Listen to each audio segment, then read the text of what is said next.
Hey, I'm Brent Ehrler, Major League Fishing Pro, and I want to talk to you about the 3 most common mistakes that I see when people rig and fish a drop shot.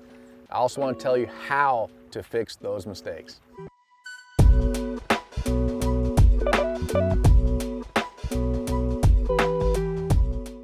All right, the first mistake is not taking the tag end of your knot and running it back through the eye of the hook after you've tied that knot. So right here is a drop shot hook that I tied a Palomar knot on. And if you can see that hook, see how it's sticking out to the side?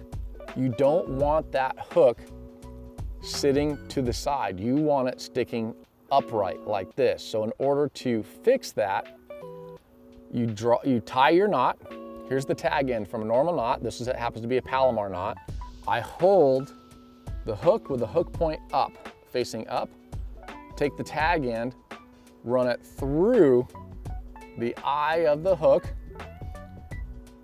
pull it down, and just pull that knot so it's sitting on this side of the eye and not on the front of it. And when you do that, it makes that hook stand straight out. And what happens when you have that hook straight out, when you're shaking the worm, it holds the worm upright. When a fish bites it, they get it in the roof of the mouth. So take that tag in, run it back through the eye of the hook, then you can attach your weight on the bottom, and the next step is putting the worm on. Here's why I see the second mistake. This is with a Texas rig style hook, meaning that I'm gonna have a weedless worm on there. So normally when you do a Texas rig, you start the hook point in the worm, usually to where the bend of the hook starts. That's where you punch it out, run it around, bury the eye of the hook inside the plastic worm, normal Texas rig. Okay, so here is where the mistake lies, is that if you run it like you normally do on a Texas rig worm, it does not allow for that worm and that hook to free float from your line. So here's what happens. If you can imagine, if here's the worm, your line's going like this from your main line, it's going into the worm, to the knot, then the tag end's coming out of the worm and going to your weight. So what happens when you pull on that, it will push down the eye or the head of that worm. And when it pushes down the head of your worm, it gets a nasty kink in the worm. And when you get that kink in your worm, it doesn't look natural to the fish. It also twists your line really bad. So in order to fix that, what I do is I take my hook, I'm gonna start the Texas rig, but all I'm gonna do is go just to the barb of the hook. Instead of going all the way to the bend, I'm only going to the barb.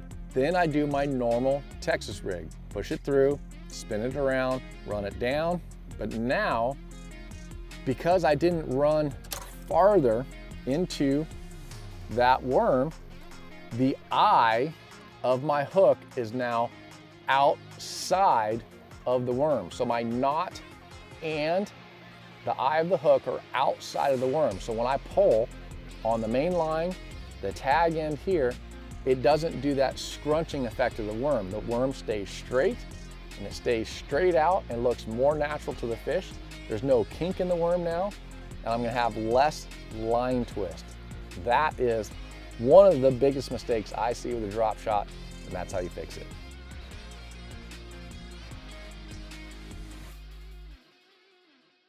All right, the third mistake that I see people doing with a drop shot relates to actually fishing the drop shot. What I see is people casting the bait and dragging it and having a lot of movement horizontally, meaning coming towards them, away from the fish, away from that strike zone.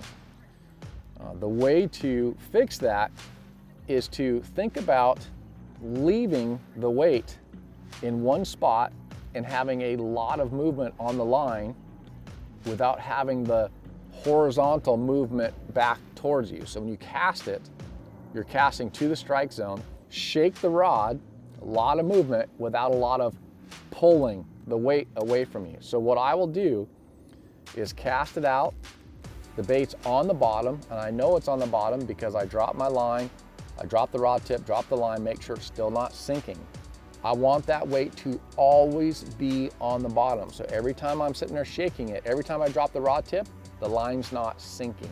It's not sinking because that weight never left the bottom. What I think happens a lot of times, people drag it and they're pulling it away from the fish, or when they go to shake it, they're more hopping it away instead of weight on the bottom, line movement without weight movement. So that worm is dancing in the water, but staying right in front of the fish. Now, the one way to do that is use your rod tip, hold it up kind of high, watch your line, where your line drops and goes into the water. When you have that big bow in your line, that means that it's on the bottom and it's not sinking. If it's sinking, your line's gonna be tight.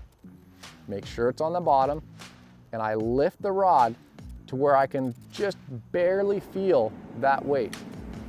When I can just barely feel that weight, all I'm doing is shaking that slack bow line. So when I'm shaking it, my line's just moving like this. All I'm doing is shaking the slack and that bow in my line. And what that does is it keeps the weight there, but it allows that worm to actually be dancing around without the weight moving away from the strike zone.